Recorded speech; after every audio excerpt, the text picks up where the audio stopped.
Darkness. It gets a bad rap. For many people, darkness represents fear, the unknown, the unseen. But for other people, darkness is beautiful. Darkness is the place to dream. Darkness is the uncluttered space where you can allow your imagination to fly. First Nations people understood the heavens. They knew about the stars.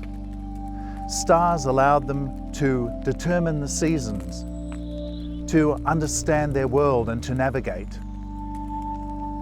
Astronomers need darkness to peer out into the huge void of space and to push the limits of scientific possibility.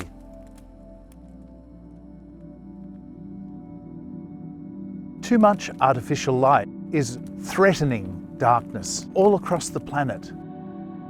Light pollution is the fastest growing pollutant on Earth, and it's growing every year.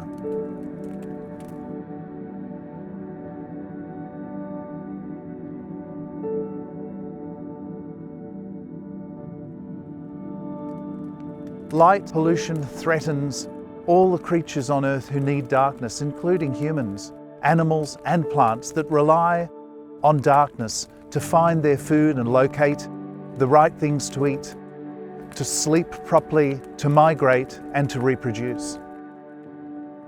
One very important small navigator in our region is the Bogong Moth, which needs darkness to cross Australia and to arrive every year in vast numbers in the Australian Alps in spring, where it becomes a critical food source for the tiny mountain pygmy possum just waking up from its winter hibernation beneath the snow.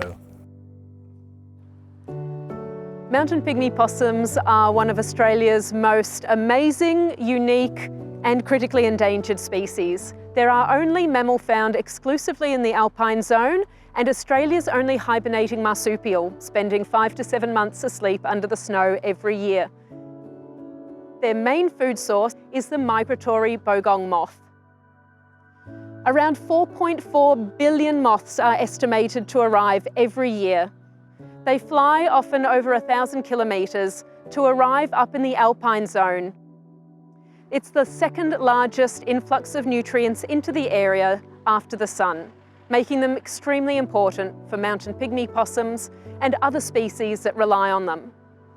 We don't know exactly why the Bogong Moths didn't arrive in those numbers in 2017 and 2018, and again in quite low numbers in 2019. But we believe it's a combination of factors, including light pollution.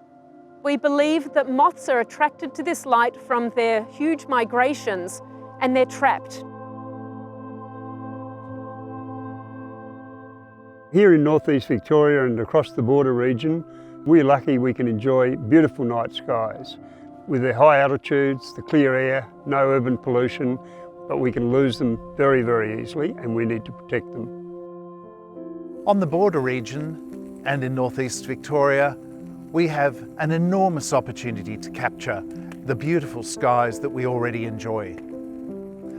Lonely Planet has just released a guidebook which tells people about the best places in the world to enjoy the dark night sky, and recognising a growing market of people who want to enjoy all of nature, including the night skies and the darkness.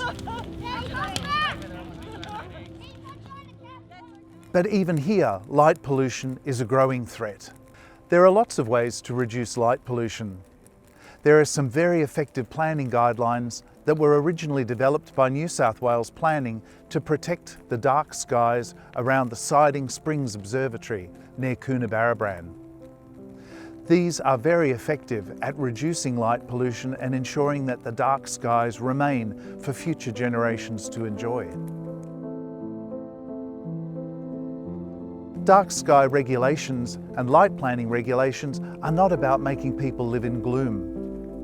They're about ensuring that only the amount of light that is required for the task at hand is used, and that there is no light spill sideways or upwards into the sky that potentially could destroy darkness for all of us forever.